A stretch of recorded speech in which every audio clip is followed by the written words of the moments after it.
Hey there, my name's David. On this episode, I want to talk to you about the importance of self-love to lose weight.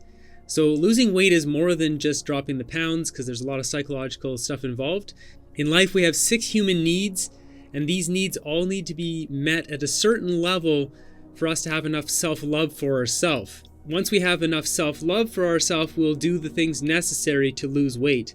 So in this case, often people put off losing weight because they're too busy or they've got kids and they've got to work and their job and this and that. If you fulfill a lot of these buckets, these needs, the 6 human needs, then you will make the time to focus on yourself and love yourself and put that effort into yourself to lose that weight. First off, there's certainty. The certainty is any of your basic needs like food, water, shelter, that kind of stuff.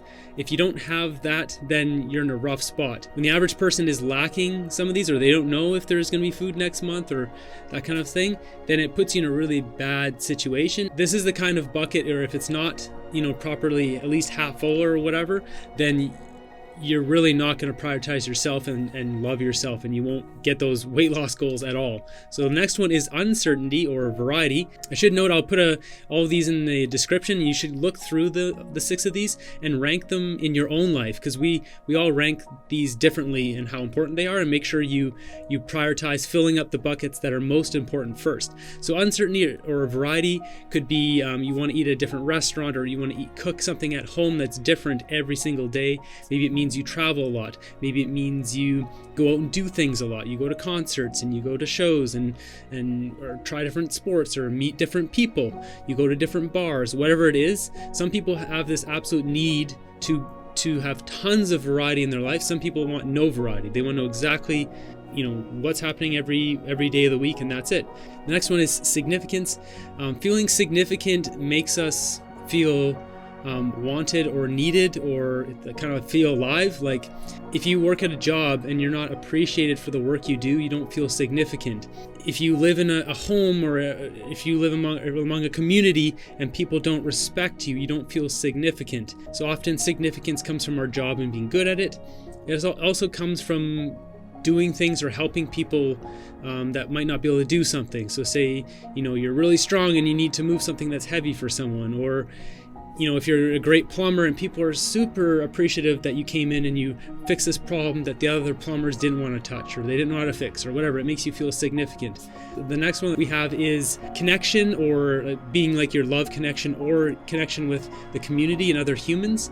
We intrinsically need to have connection with other people, or we feel like we're dying essentially. This goes back to long ago. We always lived in tribes. I can give a good example of this. I moved out to this small town where I live and I didn't know anyone here. So I moved from having tons of community. I had all my setup there. I knew everyone, knew everything was going on, and I moved here and I had no community, zilch. I went 3 or 4 months without even speaking, aside from a couple words at the grocery store, debit card, that kind of thing. It really makes you feel, when you have no community, that your soul is kind of dying. And it's a weird feeling because you don't really notice it until you get right into it and you're like, whoa, this is weird. Like, this isn't a bad feeling. And it's just something we need. We need community. We need to feel like we're part of a tribe. Make sure you get part of clubs, groups, online groups. Even if you have to go online, that's fine. You can chat with people, get more people in your life. And then at the highest level is to have like romance, like a best friend you can really talk to and you really love, and they can share everything with. That's essentially the highest level, the deepest level of connection. And after that, we have growth. So growth comes from having progress in all of these other aspects. We need to be growing as humans. If we're not growing, we're dying. We always should be striving to become better, and not because this is some goal that you just heard me say. That's what makes us feel like we're doing something, we're achieving something, we're getting somewhere. We all have goals in our head, but not too many people put them down on paper. Not too many people manifest them into the world.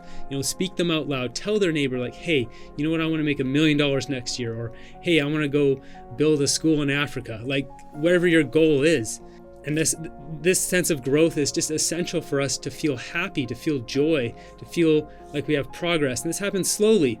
So you'll notice growth, it's all about the progress, and it happens in all these buckets. So you want to make sure you're having growth in all of your all these human needs, all these buckets of human needs, then you will feel like your self-love increases across all of them, and generally like as a whole. And then you will focus on your weight loss, because when it comes down to it, weight loss is a lack of growth, and it's also a lack of making the time and the dedication to yourself. The last one we have here is contribution, which is directly tied to fulfillment and our long-term happiness. And this should also be not only contribution to others in the world, which is very important, but also contribution to yourself. Make sure you love yourself and give yourself the time you need to lose that weight, to eat clean, to cook healthy, whatever it is. And if you don't have the time, you have to make the time. So if you have kids, then incorporate your kids. Make like the yoga mat part of the game. And even if your kids have to run around your feet while you're doing yoga or whatever it is, then you work it in there. Have that love for yourself and prioritize that, because you are worth it. Not only as I just said here, contributing to yourself, but also try to do stuff for others. Help that old woman across the street. Help that neighbor down the street there too that needs help getting the fence put up, or helping someone online, chatting with someone. Sometimes I jump into chat rooms and I chat with people that need help, just stuff like that. Or I go into Facebook groups and I give people all sorts of advice on these weight loss groups, because there's always people looking and they're struggling, they don't know what to do. So stuff like that, just contribute wherever you can, and you'll find you'll enrich your own life so much more. Go across all these human need buckets and assess which ones are most important, and then you want to be really honest with yourself where within the buckets each level is. And if any of these are below half, then you're in trouble, and you need to really focus on those buckets. And you'll find that this will be, while it seems a little bit off topic of weight loss, it really is directly tied to it, because once you have so much self-love for yourself, you will realize that you need to prioritize yourself to actually achieve these weight loss goals. And if you don't do that, you'll never prioritize yourself to feel like you are worthy of it, or you should spend your time on it at all. Really focus on these, and you'll see it really does make a huge difference in your weight loss journey. And so that's what I'm all about here on this channel. So hopefully you take away some points from this video that really help you in your life and your weight loss journey. Be sure to subscribe, thumbs up, my friends, and until next one, have a good one.